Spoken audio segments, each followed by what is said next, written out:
नमस्कार दोस्तों, मैं डॉक्टर आशीष राज आज आप लोगों को एक डिजीज़ के बारे में बताने जा रहा हूँ। साथ ही साथ उस डिजीज़ के मेडिसिन के बारे में बताने जा रहा हूँ।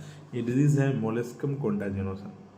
और ये जो डिजीज़ है, इधर हाल फिलहाल में मेरे क्लिनिक में बहुत ज़्यादा ऐसे केसेस आए मोलेस्कम के। मैंने उन सारे केसेस को देखने के बाद ये डिसीजन लिया कि इस पे एक वीडियो बनाया जाए।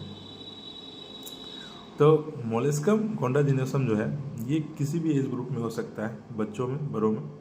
और ये जो फैलता है, ये किसी इन्फेक्टेड पर्सन के कांटेक्ट में आने से फैलता है। खास करके बच्चों में ऐसा देखा गया है कि कोई भी इन्फेक्टेड पर्सन है, उससे ये बीमारी हुआ और बच्चे उसके कांटेक्ट में आए किसी भी तरीके से, और फिर जा कर के उसमें ये प्रॉब्लम आ गया। वहीं बड़ों में जो ये फैलता है, ये सेक्सुअली ट्रांसमिटेड होता है।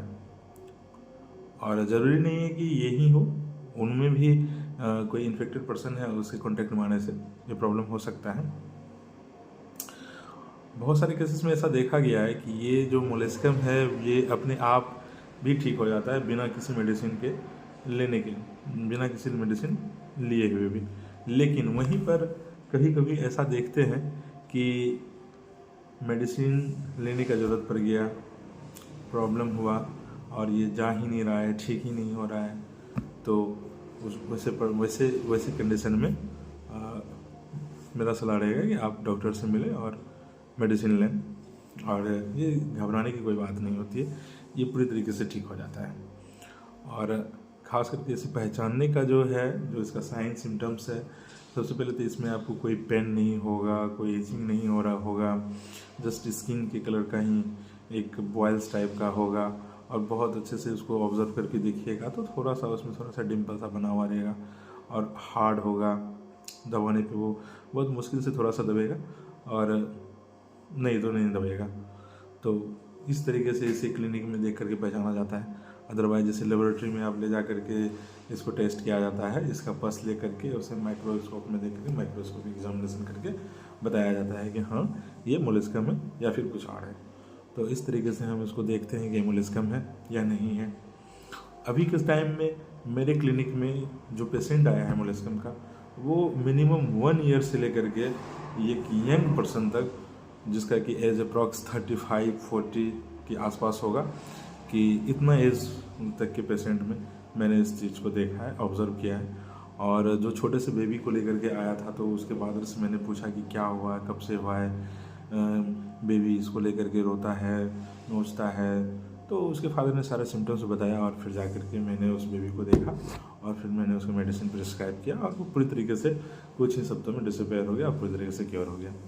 वहीं जाके यंग पर्सन में भी हुआ था, उसका भी मैंने अच्छे से देखा और उसका पूरा अच्छे से एग्जामिन किया, सारा सिम्टम्स लिया और फिर जाकर उसकी मेडिसिन को मैंने प्रिस्क्राइब किया और विदिन 2 to 3 मंथ में पूरी तरीके से डिसअपेयर हो गया।